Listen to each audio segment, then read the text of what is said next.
everyone. So, better late than never. We're finally at Busch Gardens, Williamsburg for their 2023 edition of the Food and Wine Festival. The festival only runs from now until June 11th. So we're going to probably make this video pretty quick. We're going to try some new items on the menu, some items that are new to us, and maybe even try some of our old favorites again. As you can see behind me, new this year is a welcome center. Unfortunately, the welcome center closes kind of early in the day, so if you want to check it out, make sure that you do it as one of the first things you do when you get here. Basically, you can purchase your passes to get a 10 or 15 sample card, and you can also get a guide to the different booths that are available this year.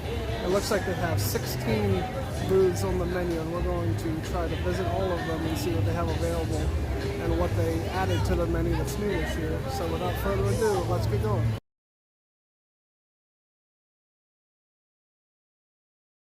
They added a safety video into the first row of the queue now as you walk by.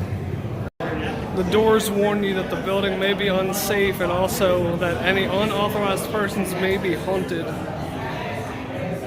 The first room you come through is very simple, just some basic wallpaper with wolves, archway,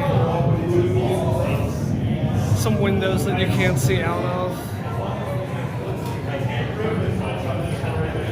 3 wolves above each of the doorways entering into the next room. Here's the entrance to the second room, which I believe used to be the pre-show area for Curse of DarKoaster. Big chandelier on the ceiling, painting which is clearly a TV screen. Here's a better look at the painting, hooked up with wires. The weather equipment is over here. You can see the monitor monitoring the storm. I'm not sure how often this painting actually moves. I'll try to record the whole thing if I can, but it depends on how quickly the line moves.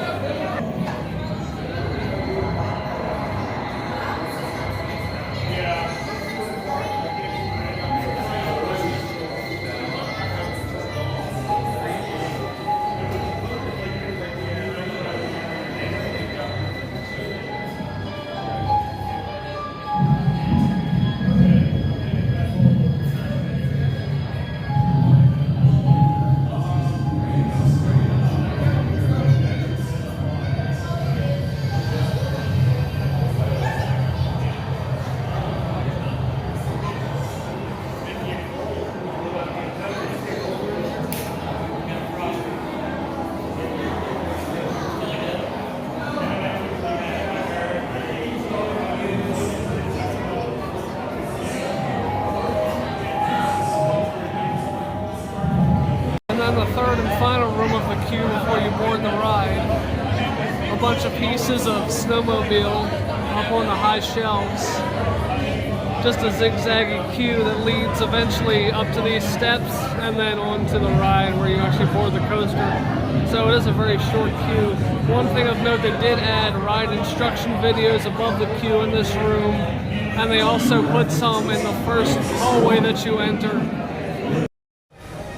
One quick update to the DarKoaster gift shop. It looks like the top shelf of each of the displays has now been covered up with a DarKoaster logo and what I assume are wolf heads on either side of the logo.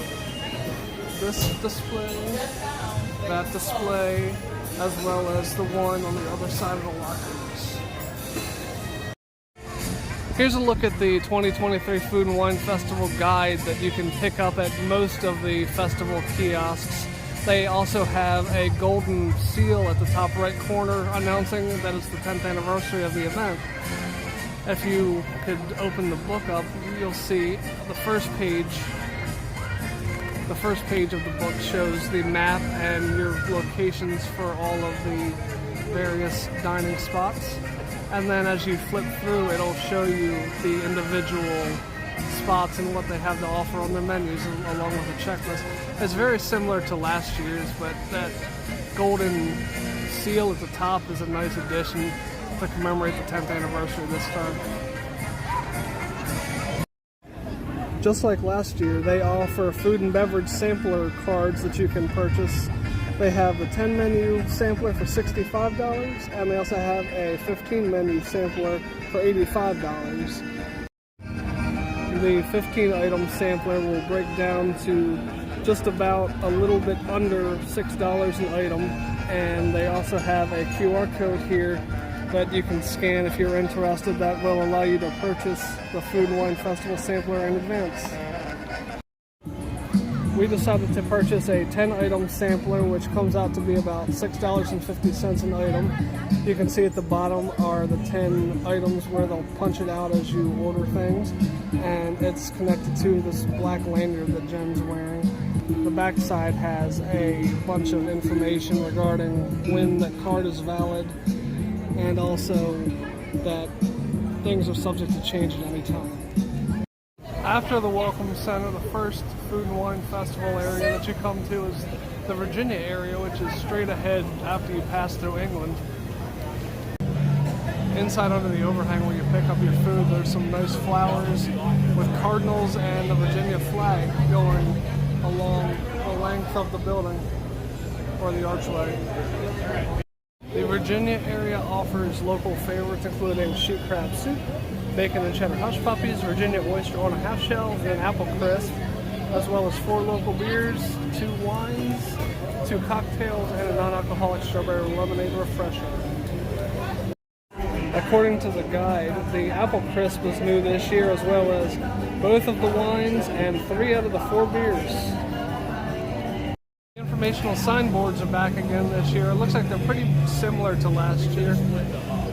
This one talks about Virginia, of course.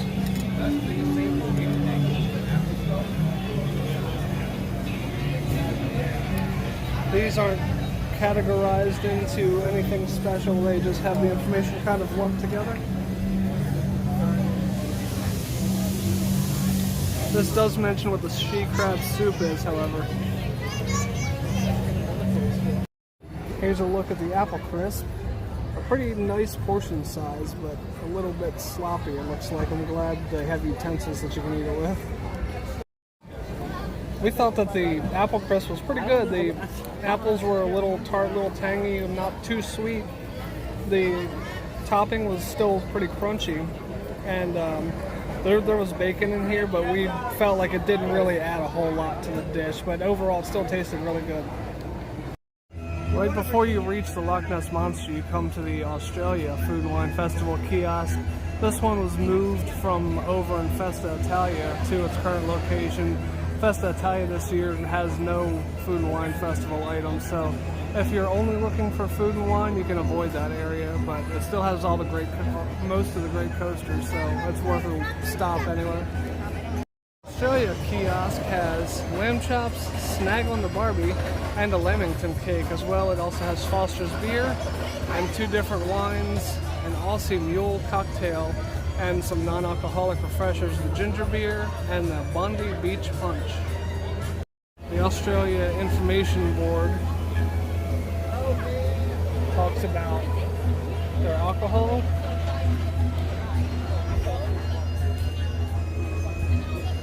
This side mentions Vegemite, as well as other desserts and sweet treats. And the final side has some facts about the continent of Australia. For Australia, the Pessimist red wine, as well as the Bondi Beach Punch non-alcoholic drink, are new for this year. So from Australia, we plan on going clockwise around the park to look at the rest of the kiosks for the festival. Up next is the Japan Food and Wine Festival kiosk, looking like a pagoda. This is one of my favorites, and judging from the line, it's a lot of people's favorites. I also like the Japanese flags they have hanging up above. The Japan Pavilion offers a few different options, including the Impossible, which is plant-based, Mushi Gyoza, spicy tuna sushi cup, matcha ice cream, a pineapple jalapeno sake sangria, and a bubble tea that is non-alcoholic. According to the guide, the only item new at the Japan Pavilion this year is the pineapple jalapeno sake sangria. The Japan info board includes information about sake, as well as Japanese cuisine,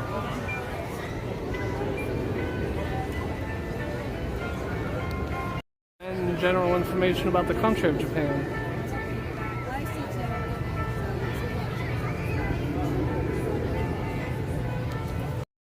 Here's a look at the sake sangria. This is the first of 3 items that we actually got at the Japan kiosk. This is sake along with pineapple juice, jalapeno, and some mint. So essentially the sangria tastes like pineapple juice. I get a lot of pineapple juice, not a whole lot of other flavors. I do get a little bit of jalapeno hiding in there, but definitely don't taste any alcohol at all, which can be dangerous if you're getting a larger size drink. I believe we got this last year, but we liked it enough to get it again. This is the mushi gyoza, which is a chicken dumpling that comes with a citrus ponzu sauce. We both agree that the mushi gyoza was really tasty. The actual dumpling itself was moist and the meat was great. But we thought that the ponzu sauce tasted very savory, not a whole lot of citrus. Neither one of us got any kind of citrus flavor. It was the same issue that I had last year. Well, Jen disagreed last year, but she agreed with me this time. And for a change of pace, we also tried the impasa, so a meatless patty in a bao bun. We both thought that the impasa was actually a pretty refreshing dish. It had a little hint of sweetness. The veggies added a lot of freshness to it. The only minor complaint is that you can tell that the patty is plant-based and isn't actual meat, but the overall flavor is still really good, and there's a hint in the back of your throat of a little bit of spice, so they put a little something extra in there just as a little surprise. After Japan, we come to the Italy Food and Wine Festival kiosk. I like the design of this one as well, a nice little Italian home, as well as the Italian flags hanging above. The Italy menu consists of a giant meatball, caprese, sun-dried tomato alfredo, lemon ricotta cake, 2 different wines, and 2 different cordials, a limoncello and an amaretto. Pretty much everything is new at the Italy Pavilion. The giant meatball, the lemon ricotta cake, and both of the wines are all new. Here's a look at the meatball. I would call this one ground meat more than anything else. I would not recommend this version of the meatball. Right before the bridge that leads to Oktoberfest is the Sangria Garden. Not surprisingly, they serve various types of sangria. The Sangria Garden menu includes a red sangria, a white sangria, a strawberry rose sangria, or a sweet tea sangria, and they also offer a new sangria cupcake. According to the guide, the sangria cupcake is new, as well as the sweet tea sangria cocktail. In case you were wondering, despite the fact that it's still the summer months, the scrim is still up here on the bridge, but they put nice lights on here, so that makes everything better. Facing the fest house is Herbal Infusion. They have, as the name would imply, infused beverages. They have infused wine, 3 different cocktails, a watermelon mojito, a mint julep, and a green goddess, as well as a lavender lemonade for those of you who don't want alcohol, and the dessert of a strawberry basil mousse, which sounds great. According to the guidebook, the strawberry basil mousse as well as the green goddess cocktail are both new additions this year to the menu at Herbal Infusion.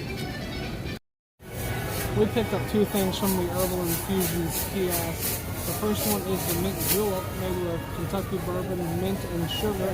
The other is the strawberry basil mousse, which the color is a little bit too food colory, but the mousse still looks like it will taste really good, so let's give it a try. So mousse is actually one of my favorite desserts. This one in particular, though, it took me a couple of bites to actually get down to the mousse.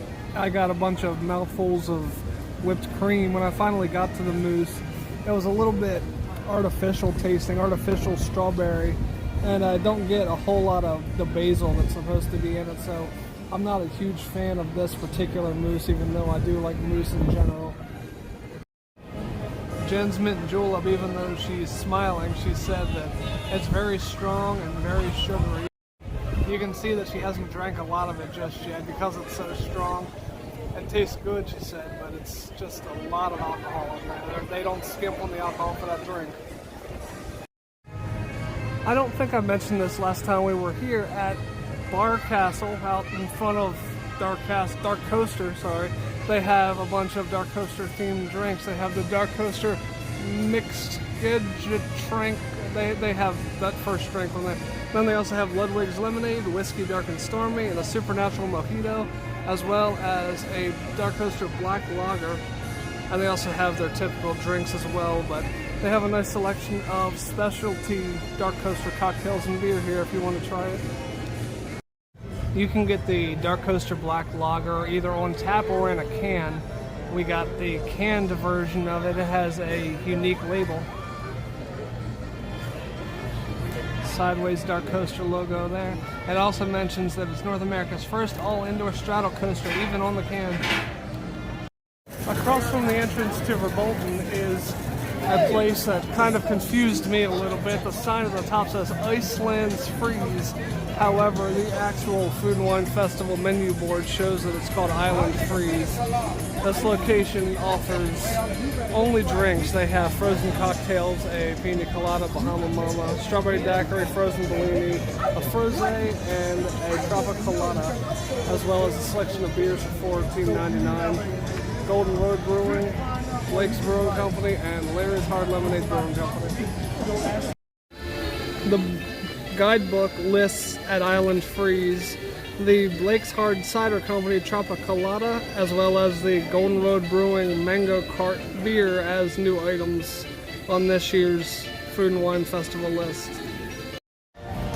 Although not officially related to the Food and Wine Festival, October Taps is right next to where the Mock Tower used to be. They offer, similar to the Brow House inside of Fest House, they offer a selection of beers, only their selection is a little bit smaller, and the beers rotate periodically.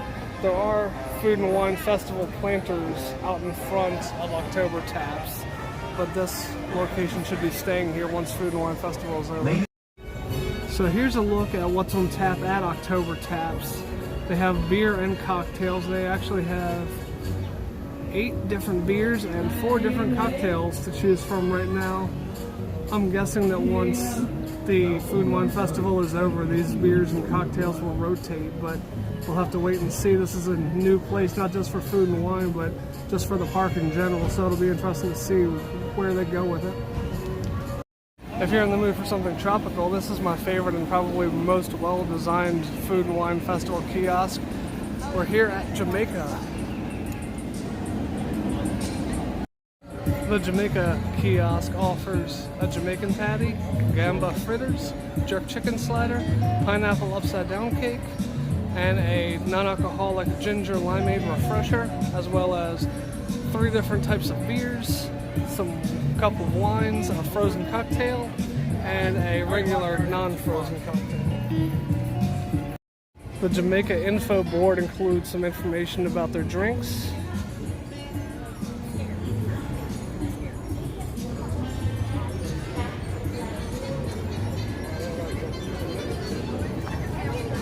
about their cuisine, and also the region where they're located and what can be found in that region. We decided to use one of our 10 food credits on this from Jamaica. It is the gamba fritters, which are shrimp dumplings, and they come with this, what they call a pickle pepper dip. It doesn't go into any details regarding what exactly that dip involved. There's a look at the inside of one of the fritters. It's not very obvious that there's shrimp in there at all to me. Jen mentioned that the holes that you see in the fritter are where the shrimp was hiding, so it's already been eaten. And Jen opened this other dumpling so you can see what one of the pieces of shrimp looks like down in the bottom right of the dumpling.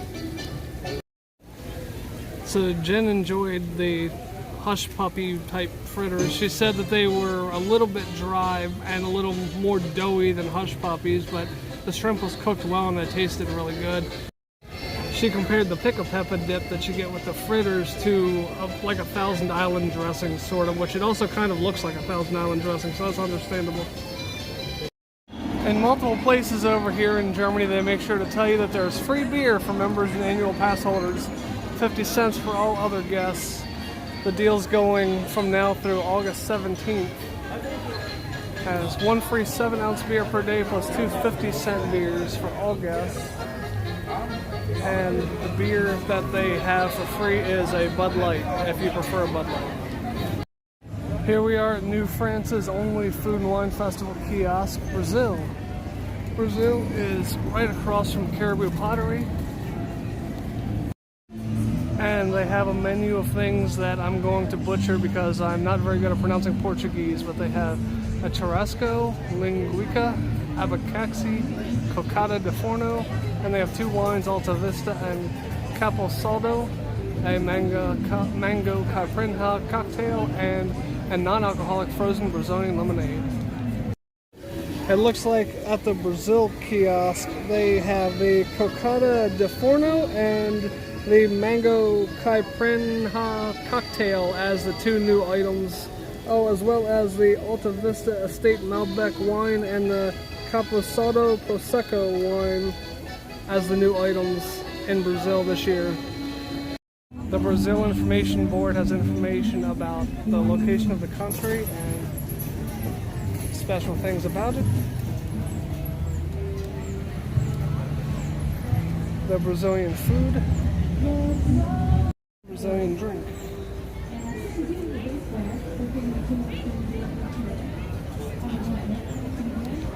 In Old France, also known as just France to some people, we have the French Quarter restaurant. The French Quarter offers jambalaya, muffaletta, beignets, bananas Foster cheesecake, as well as 3 different types of beer, 2 different types of wine, and a frozen hurricane. According to the guide, the wines and most of the draft beers are new. So the Evil Genius Brewing Company Peanut Butter Porter and the Abita Brewing Company Purple Haze, as well as the 2 wines.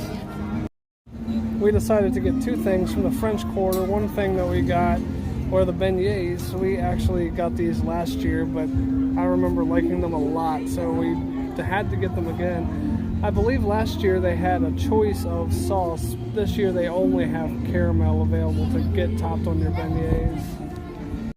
And we also got the jambalaya, which looks like it's mostly rice. Hopefully it's got a lot of spice in it.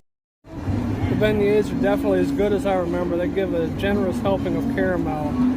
They're not, despite the powdered sugar and the caramel, they're not overly sweet. They're just the right amount of sweetness to the breadiness, and it works really well together. This is definitely one of the top desserts I would recommend at the Food and Wine Festival. So Jen dug through her jambalaya. She only found 1 piece of sausage. She said it was a decent sized sausage, but it was still only 1 piece of sausage. And 3 shrimp. Here's one of them, the last remaining shrimp in there. So it's mostly rice, but it does have a nice kick to it, she said. So it seems like it's an okay dish if you're not expecting too much meat. The French Quarter signpost doesn't delineate their sides into categories, so I'll just go real quick over the 3 sides. This side looks to be particularly focused on the food, and this side looks to particularly be focused on the region. The La Belle Wine Bar, even though the wines that they have available, which are here, and any wine by the glass is $9.99. These are not new wines. However, for the first time ever, You're allowed to use your food and wine credits here in addition to the other locations, of course, when this place is open, which I don't know when that'll be. Beginning June 17th, the Summer Nights concerts will be back in town. Here's a look at the calendar for these concerts. 10 different concerts over a period of 10 or so weeks. Across from the Wolf Haven is a new photo spot for spring, full of colorful flowers, but no labels, no food and wine labels or any other kind of special labels. It's just a display. Behind the Lorikeet Glen is another one of the more well-decorated food and wine kiosks, the Mexico kiosk. Here in Mexico, they have a relatively small menu, but everything sounds pretty good. Carne asada taco, crispy shrimp taco, chili, chocolate, and horchata mousse, and they also have a non-alcoholic horchata drink. None of these items are new, they were all here last year. The Mexico information board includes Mexican cuisine, the information about the region of Mexico, as well as information about Mexican drinks. Down the walkway from the Mexico kiosk is a kiosk for margaritas, as it emphatically says with the exclamation point. The margarita kiosk serves, as you would expect, some margaritas. They have a prickly pear margarita, a frozen watermelon margarita, a frozen lime margarita, as well as 2 beers and 2 wines. According to the guide, most of the items at the margarita stand are new. The prickly pear margarita is new, as well as both the wines and the Evil Genius Beer Company beer. Here's a look at the sample size prickly pear margarita with Jen's hand for size reference. Jen said she's really enjoying the prickly pear margarita. She said it's a little bit sweet, a lot sour, and they have a seasoning salt of sorts around the rim, as you can see from the little orangish colored dots. Walking by DarKoaster again at a little after 2:30. The wait time is 140 minutes today. And here we come to Hawaii, very well-themed area of the Food and Wine Festival. It even comes complete with its own tiki bar on the side. In addition to the flags hanging down across the way from the Hawaii kiosk, they also go all out and have tiki decorations behind, as well as tiki decorations opposite the theater for Celtic Fire. The menu, Hawaii's menu for the Food and Wine Festival includes Kahlua pork sliders, spam musubi, Hawaiian mac and cheese, pineapple coconut mousse, and then a couple of beers, Tradition Brewing Company and Kona Brewing, as well as 2 wines, 2 cocktails, and a non-alcoholic refresher, hibiscus lemonade. The guide shows that there are several new things this year in Hawaii. The Kahlua pork slider is new, as is the Aloha Beaches cocktail, both of the wines, and as well as the Maui Brewing Company IPA. The Hawaii Information Board includes information about the state, as well as information about foods and beverages in Hawaii, traditionally eaten and drank in Hawaii, and other information about their alcoholic and other drinks. Interesting to see that Castle O'Sullivan, which is where Clancy was doing meet and greets during St. Patrick's Day, is now fenced up. It'll be interesting to find out what they're doing with this space. And last but certainly not least, that brings us to Decade of Delights.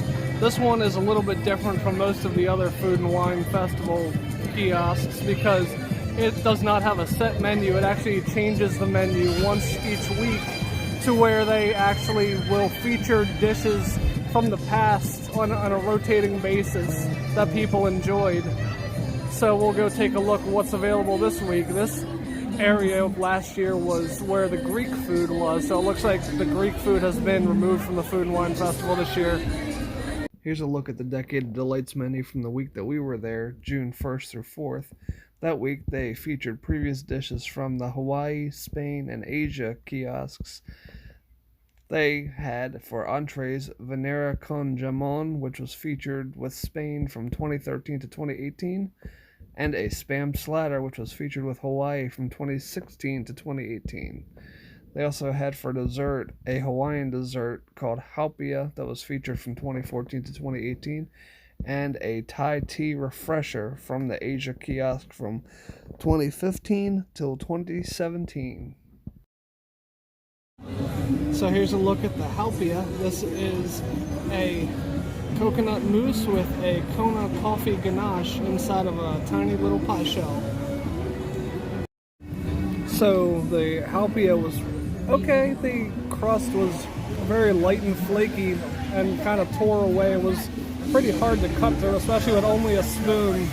The coconut mousse really tasted like coconut, and the coffee ganache really tasted like coffee, but even though the flavors were there, the texture of the mousse was a little strange, and the ganache was very hard. It was also difficult to cut through. That's probably the hardest part to cut through, so tasty but difficult to eat. And outside of the Decade of Delights is this cool mural of the Food and Wine Festival logo on 16 different images in different colors with different backgrounds. I like the nice choices they use for the backgrounds.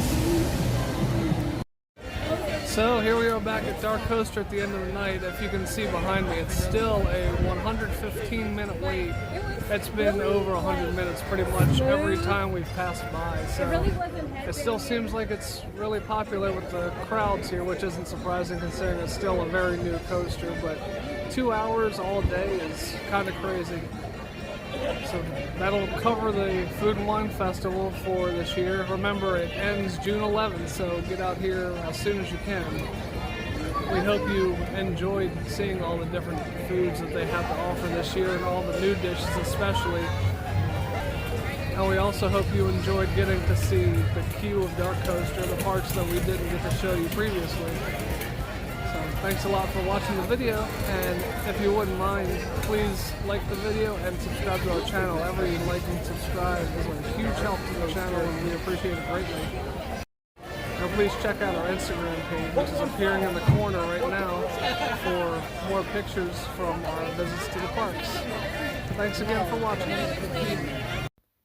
Thanks for watching, but the fun's not over yet. Click the box in front of my face for another fun video, or click my tree to subscribe to our channel so you don't miss another video.